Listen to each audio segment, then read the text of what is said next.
What's going on, y'all? So listen. What's going on, everybody? So I said I would do the review for us, and this is the review for us, okay? My opinion and how I felt about watching the movie. Now, I've been talking about it here and there, and I will say that I did thoroughly enjoy the movie. I'm one of the ones that actually enjoyed the movie. You know, um, you do have some who said it wasn't all that, or they said it was boring, said it was this. Y'all man just ain't deep like that. That's how I feel. But it is what it is. And everybody's entitled to their own opinion. So that's you. That's you. But I thoroughly enjoyed it. I was not bored during the movie. It kept me up. So basically, when Us first came out, you know, I think what I don't feel like the movie was scary, okay? The movie wasn't scary as much as it had some jump scares here and there, and it was very suspenseful. It was like a thriller psychologically and all of that, but scary, no. I to be quite honest, I haven't been scared at a movie that's supposed to be a horror movie in a long time. I have not been scared. So, it takes a lot to scare me. I will say that after I seen this movie, I have had times where I'm waking up and I'm like, am I in the right reality? Or I'm going to the bathroom and I'm like, what the fuck is that? Is that my tethered or what? What's going on? It's creepy. Like one time I had a dream that the Chicago had turned into the fucking thing. Like it played mind games a little bit. But I haven't had a movie that affected me like that in a while, So that's a good look on Jordan Peele's part, on the movie's part, if you ask me. But basically, you have this family, this black family, and this is one of the main reasons why I went to go see it, because it is a black family as the lead, okay? A black family, and not just a black family, a dark skinned family, a brown skinned family, a heavily melanated family, and they were beautiful, okay? We don't see that type of representation too often in theaters, in films, and TV, or whatever. We don't see it that much, so I was very much here for that. That got my vote right then and there. Sorry. Anyway, so you have Winston Duke playing the daddy. I think his name was Gabe. You had Alex. Is it Evan Alex playing um the the son named Jason? I think the daughter name is played by, what's her name? Shahadi, and her name was Zora, I believe. And then Lupita Nyong'o played Adelaide in Red. And so listen. Listen, I came to the movie theater and I did not know what to expect, okay? So when the movie first start off, and we get most of this already from the previews, we got this black family. They're going over to a beach house or whatever, their vacation home. Right off the bat, I said, oh, so we dealing with those blacks, okay? And when I say those blacks or those folks, it's already showing a class system, okay? You got some black folks that can, afford to do certain things, and we go and vacation here each summer. We have a summer house, that's in the upper echelon of things that can afford certain stuff. And then you got other black folks, or other minorities, I should say, not just black folks, but minority people in general, who just chill out at the crib and can't do all that because they have to do that 9 to 5, and they living paycheck to paycheck. They can't afford to just pick up and go to a summer home for a couple of weeks or whatever, or for a whole summer or whatever. No, they can't afford to do that. And so apparently you can just tell Lupita Nyong'o, if you ask me, she's one of the main people who carried the movie. The kids did a really, really good job, but Lupita Nyong'o really carried the movie. Winston Duke, I could have did without him, to be quite honest, but it okay, that's one of the issues that I have with the movie. Winston Duke's character, he was corny as hell, and I think they did that on purpose. Like, he was very much that type of I'm highly educated, but I try to be funny and I try to be down. And so I try to use the slang words, but I talk like this. And, I don't know about survival skills, but I'm going to buy a boat. I'm going to do this. I'm going to do that. I'm going to do that. And it was annoying me a little bit. That was the only aspect that was annoying me. Like the things that he was doing, I was like, oh my God, would he stop? Would he stop? Would he wake up? It was just irritating me a little bit. But, when we see them, when the movie starts out, we see a couple of characters that we did not see in the preview. We saw in the preview, we saw the white family, or the Caucasian family, if you want to put it like that. And we saw the black family, or the African American family, if you want to put it like that. And we saw them, and that's it. And we knew that the African American family, the black family, had their shadows out there, their tethers, okay? With the people that look like them in the driveway. We saw all that. But then when the movie starts, we see it's like this whole commercial about Hands Across America in 1986. I said, oh shit, so we doing a timepiece. So I'm thinking, I said, wait a minute, they was playing I Got Five on. They was playing that. But yet, y'all started in 1986, so this way it's taking place? No, they giving some background. And we see this couple, okay, they're at a fair. They're at a fair on Santa Monica Cruz. Is it Santa Monica? No, Santa Cruz Beach, and we see the daughter. The daddy is trying to win her a prize, and he was like, which one do you want? And she wanted the Thriller t-shirt. I said, and so at this point, for some reason, I think they wanted us to focus on her. They did want us to focus on her. And the little girl who played the young Lupita, she did a phenomenal job, because the way that she was acting and her non-response, and the way her whole thing was mostly about action and facial expression and stuff like that. And it was engaging. It made me want to know more. It made me want to know some more shit about this little girl. Like, what's really finna go on? She walked through that whole damn park that whole time after she won that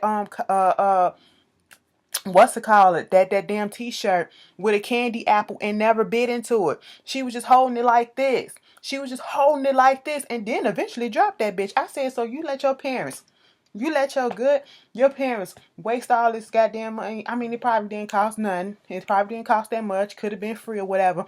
But you let that shit go to waste. Girl, what's going on? Okay. And the daddy was a drunk. Okay. He was supposed to be watching her. And she gets distracted by this it was like a vision quest, or thing of terror or something like that. And it was off the side. She got drawn to it. That's what it was. She got drawn to it. Like something was pulling her towards it, because how would she know that was back there? And then you see the white guy standing over there, and he has to sign up Jeremiah 11:11. And that kept popping. We saw him later on in the show too, with that Jeremiah 11:11, basically saying that the world gonna fucking go to the end, and God ain't finna come and do nothing about it. Okay, just gonna see what they gonna do, And at this point, she goes into the little thing, and the owl pops out. She's not really scared about that, but then the lights go out, and it's like a maze in there. It's amazing mirrors, okay? And I don't like shit like that. Bitch, Ashley will never, because I'm too paranoid as it is, okay? And I don't need to see no shit like that. I'm thinking I'm over here, bitch. I'm trying to get out, and I'm running dead into the goddamn mirror. Girl, ain't nobody got time for that. And then she goes and she backs into this mirror, and we see that she turns around, but her reflection doesn't. And we already knew this was going to happen. We knew this was going to happen from the preview. And then it cuts off and it goes to the present day. And you see the whole Lupita as an older girl, with a family. And they're on a vacation. They're driving. They're getting ready to go back to what we later learned was that home that she grew up in, okay, with her parents. And she hasn't been there, and she just feels like something is going to happen. You can just feel the trepidation that's in her, the dread that's in her. She was uneasy. She slept the whole time. ever since once they pulled up in that driveway, you just felt something wasn't right with her, you know. And when they get through all of that, the whole time Adelaide is there, she just has this just feeling of uneasiness, okay? And this is where you really start paying attention. And once you go back, and if you saw it the second time, you start putting the dots together and be like, oh my God, okay, yes, I see it, I see it, I see it. And we should have known something was going to happen at the beginning because of the way that they cut from the little girl, the younger Adelaide, in the mirror before she turned around and before we can see what happened with her reflection. You get me? They just cut it off because then they bring it up later on, and then they bring it up again later on in the episode, the movie. And so after that, you know, you got the son Jason. He's into like doing little tricks and being a little boy, a little kid. He always wearing his little mask, and we should have known. It's like he wears a mask to become comfortable and to become someone else. Okay, and this is a movie about someone else inside us coming after us. Okay, basically turning on us. Our own self turning on us. And it's so many, so much, so much. He has this little trick that he wanted to do, and he was trying to make fire.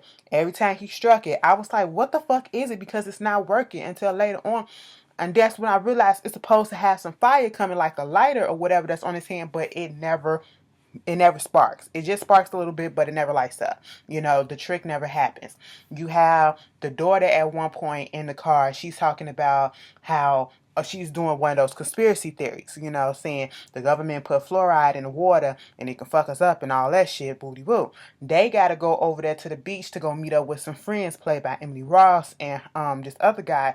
And she got two kids, two twin daughters, and her husband or whatever. And she's so laid back. She's so chilled out, meaning, she's there for vacation. She got her alcohol and all that stuff. But when it comes to Adelaide, she's just so uptight. When she was laying on that couch and she was looking at that spider crawl across the floor, across the table, she didn't do nothing, but she just had this look of fear and all this stuff. And I was just like, girl, what's going on? Now the whole time I'm thinking like, maybe it's because she had a bad memory and she's having PTSD. She's going through all of this stuff and what happened when she was a kid, when she got lost in that maze secret place, okay? And we found out when they finally find her, she won't speak. She hasn't spoken for a while. They go to a child psychiatrist trying to get help. They say put her in some dance, give her some activities to do. And we do learn that she do dance and all this stuff. But, they cut it off once again at that point. And so at this point, I'm still thinking like the reason why Lupita is jumpy like this because this is a place of bad memory, because of that particular incident, not realizing that it is because of that, but because it's some deeper shit going on as well. So, at one point we see Zora goes off by herself. She's always on the phone. And I think that meant something. Like, we get so caught up in our own self, we don't see what's going on in our surrounding. Okay, she blocks out everything by putting on the headphones and just being in the phone. And even when they went to bed, she still had the phone on and all this stuff. But yet that phone came in handy later on in the movie, to a certain extent. So they was on the beach meeting up with the friends and all that. And at one point, Adelaide making small talk with, the girl, Emily Ross character. And, she trying to figure out where's Jason. Jason is sitting on the beach. First of all, before this happened, he did say he was going to go to the bathroom. Okay. But he was sitting on the beach and he was digging. Instead of making a sandcastle, he's digging into it, making a tunnel or something like that. And at the beginning of the movie, it's these writings come up and it's talking about giving us information about so many tunnels that's in America that we don't know, that's underneath us all the time, that once had a purpose, and some of them never had a purpose, and a lot of us don't know nothing about them. You like abandoned subway tunnels and things of that such. And so we see Jason digging this tunnel and then messing it up, and it's like, what are you doing? He goes to the bathroom, and on their way to the beach, what I meant to miss, the guy who Adelaide saw when she was younger, who had the Jeremiah 11:11, we see him getting loaded into a ambulance, and he's bloody. But we knew it was him because he still had that 11:11 on him, you know. And then when Jason comes out the bathroom, the little porty potty, he's standing out. When you saw the preview, you thought it was one of them, you know, one of the family members with the blood dripping, and he just standing out there like that. That was actually the guy with the 11:11, the white guy. I was like, his tether.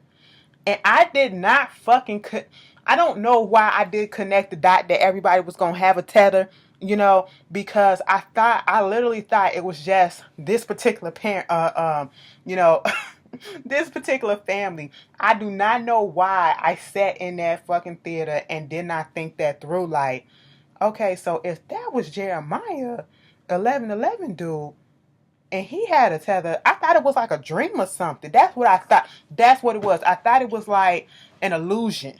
That's what. And, you know, like foreshadowing things to come with their family and not with everything else. That's what I thought. Okay. But what winds up happening, you got Adelaide going crazy. She's looking for Jason. She can't find him. She thinking that he's gone and he's been taken. And right then and there, I'm like, girl, okay, you went through some stuff when you was a kid. Now you rubbing it off on your kids. You need to go talk to somebody about this shit. She go home. She talking to him. They about to go to bed. You got Winston dude come up in there, Gabe, wanna do some sex, okay, in a corny ass way, you know, but she's looking out the window and she turns around and just tells him, you know, how she feels about being at this place and how she's been uneasy, like she knows somebody is out there watching her and waiting for her, and she just don't know. You know, she tells about her part when she got lost and what happened, and how she feels. And, you know, he really wasn't taking it serious up until, you know, one of the kids coming in was like, it's a family in the driveway, you know. And so instead of just calling 911 or whatever, bitch, this is where they had me fucked up at, okay? Because I ain't opening up the door for nobody. I see somebody standing at the end of my goddamn, it's dark as shit outside. I know, and we don't do that shit in the hood either. Okay, so we know what type of girl this some new blacks, cause we don't do no shit like that, bitch. He opened up the door and did all that. I said, is there a problem? All this stuff, you know, and then not just one time, but two times, and they stood there like this, didn't fucking move. Okay? And you gonna still go outside? Bitch, you crazy. You are fucking crazy. Not in this lifetime, okay? At that point, I look out the window. I see that they ain't moving. They at the end of the driveway. They didn't knock. They're trespassing at this point, so therefore you can call the cops. Call the cops, okay? And let that be that. Lock all the doors, lock all the windows, and stay in the middle, okay? That's what you do, bitch, until you hear them sirens come. Now, at this point, when he goes out there the second time with the bat, I said, bitch, this is over. You brought this shit on yourself, okay? I said, you got these weird looking people outside, and you can tell they you because they built just like you, bitch. And then, you know, they come in the house, motherfuckers. Winston little thing come in, he bust the door open, get the bat, and hit him dead in the knee. Now y'all know I got a knee issue, bitch, because of my injury. But goddamn, I cringed so hard in the theater when I seen that. I said, fuck, okay? He gets in the house, drags him out, all this stuff. Lupita did call the 911. She used her daughter's phone and she told her, go put your shoes on. I said, that's the smartest thing that you told y'all did this whole time, okay? Go put your goddamn shoes on. Bitch, them people still got up in the house, okay? Red and them and her family still got up in the goddamn house, all right? And of course, you know, had them gather around, and at this point in time, with them sitting there, I'm just sitting here like, what's gonna happen? She had some like handcuffs. And she told her to handcuff herself to the goddamn coffee table. Now, I was so confused. I said, what type of goddamn coffee table is this? To the point that you really, because later on, when she was trying to get out that coffee table, she had to break the thing to get out. I said, is the coffee table tethered to the goddamn floor? Is it still bolted to the floor? Because that bitch didn't move. I was confused by that. I said, bitch, a coffee table gonna stop you? Hell yeah. But what freaked me out when they was all lined up looking at him, and you had Jason said, "It's us," was when Lupita as Red opened up her mouth and she tried to speak, and she cleared her throat, and she, I said, "Oh hell no, bitch!" That caught me so off guard. I was like, "What the fuck is this?" But then it didn't click. It did not click until I seen it the second time and I read something. I was like, oh my God, yes. Okay. So basically, she was just pissed off. Everybody got a shadow. The shadow underground. She feels some type of way about the fact that the human up here, we flesh and blood too, bitch. Y'all living up here, living a good life. We down there, wherever the fuck we at, where they was doing experiments, okay? And I guess these experiments were to find clones or the shadows or whatever of these people and try to control them. Because once I forgot to put out there as well, when the movie starts off, we see a whole cage full of rabbits.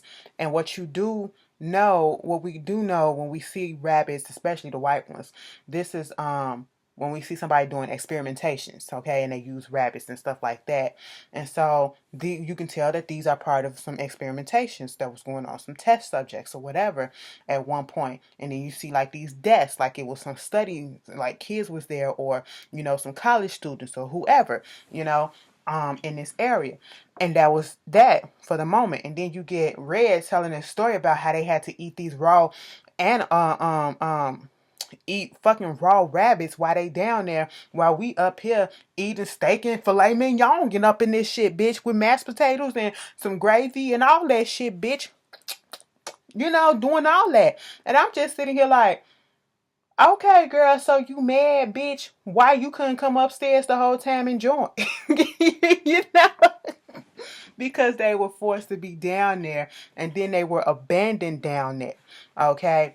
And at this point, the whole chase scene started happening, and we noticed that when Gabe's tether started coming after him and they get on that damn boat or whatever, the way he communicates that he make the growl, and he's making these guttural noises.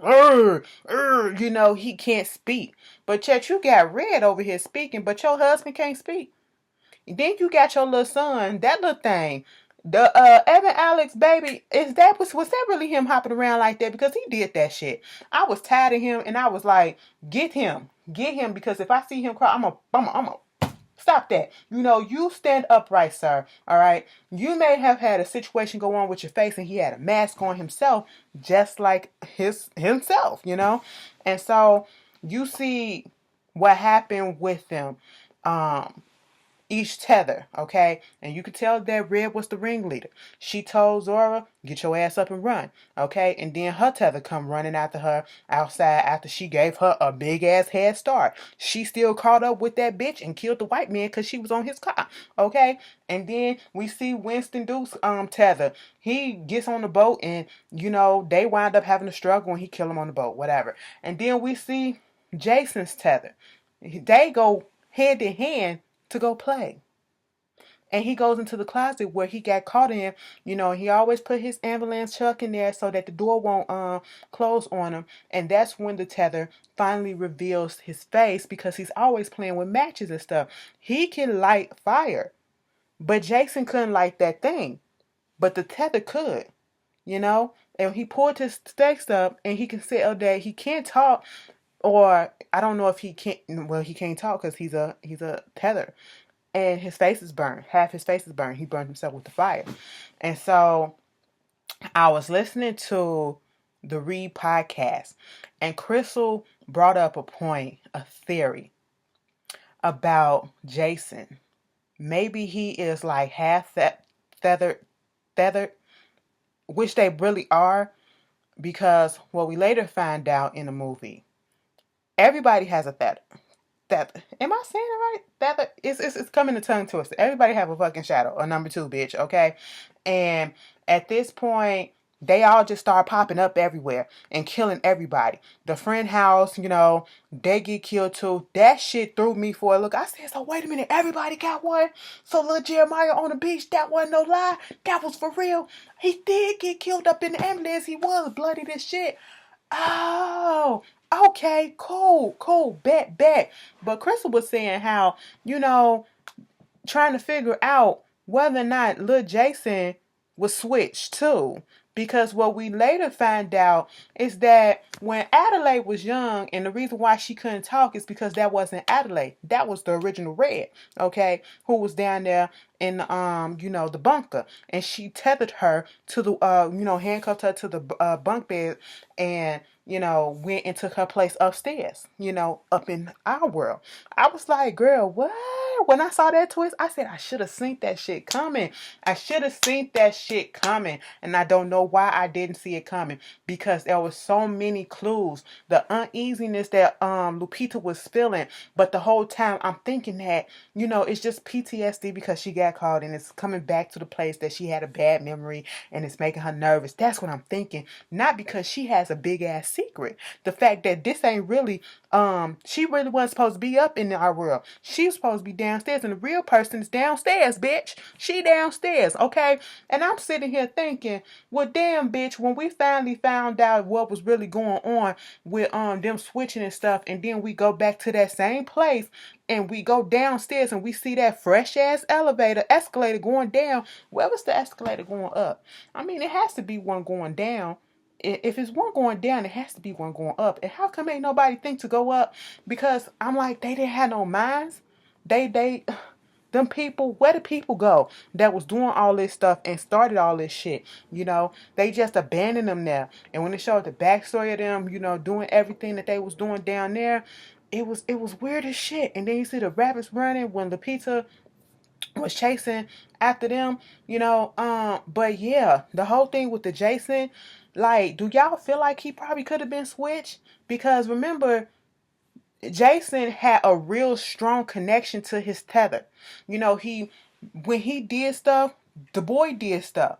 And it was almost as if whatever experiment they was trying to do and control or whatever, it worked with Jason. He was one of the success because they got along for the most part.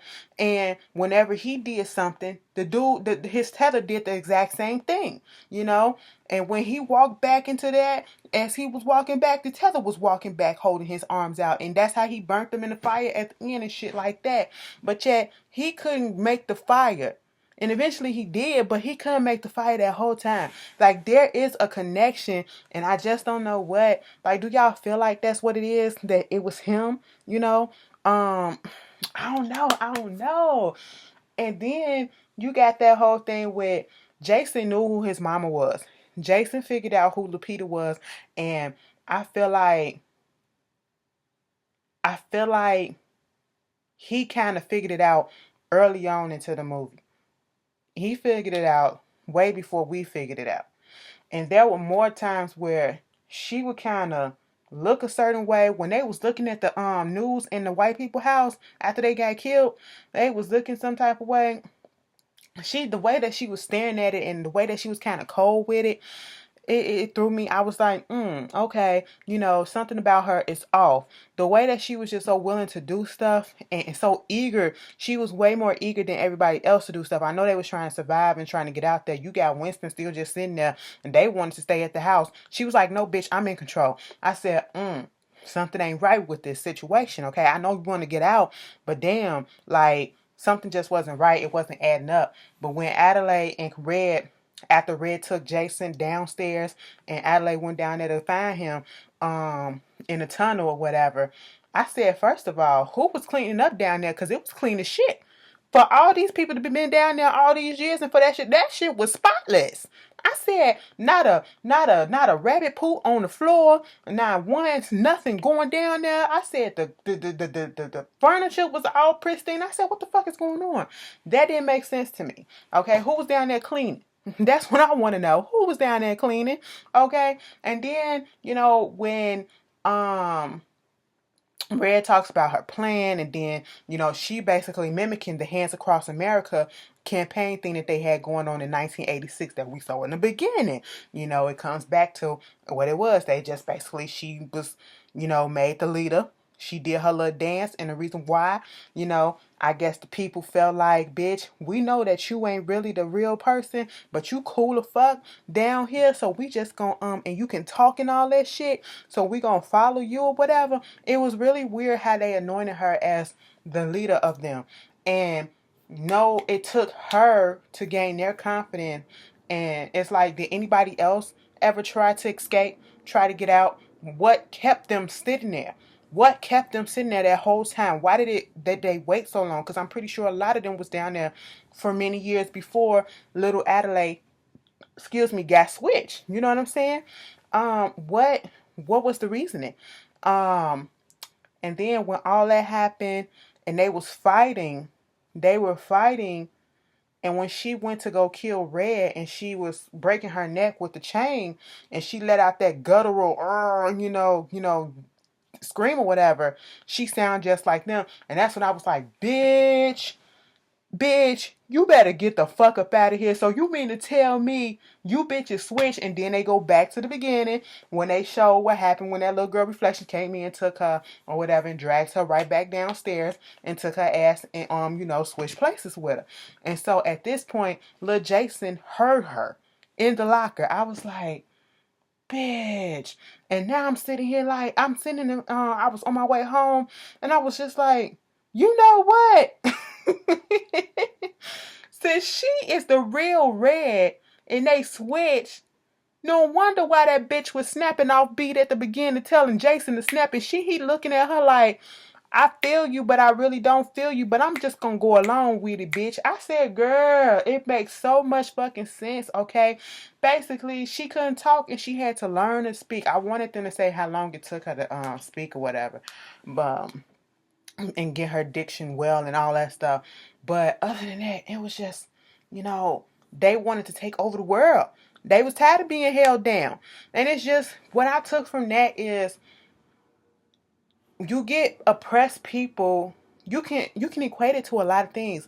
You get people in classist society, classism. We get tired of being at this level, probably at the poverty line. So you got people going out, doing shit that they ain't supposed to do just so they can get above that. Or, they get tired of being middle class or almost to middle class but can't do that. So they do some shit, some foul ass shit that they think is gonna get them to that point, whatever, get them out of that, and then it backfires on it, because this plan kind of backfired in a way, because what are you going to do next? You killed all the folks. You killed all the people up on top, okay? And you holding hands like Hands Across America. What are you going to do after that?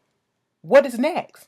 You just going to stand there that whole time? Because as you saw the wide lens go out, everybody was there still holding hands all over. What are you going to do next? What's going to happen? Are you going to assimilate? Are you going to acclimate to your climate? Or you just going to stand there and then what? That's what it is. Like, it felt like, people have short-term goals, and they have, they think about things on the short term instead of the long term. We think about stuff for the now. Okay, so we need to do this right now, but we don't think about what can happen in the future. We don't think about what's going to happen next. Some people don't have a plan B, a plan C, or a next step, a step A, a step B, a step C, a step D, and I was just like, so what's next? So what's fucking next, girl? You did all of that, and so you just gonna have your people just standing there and doing what?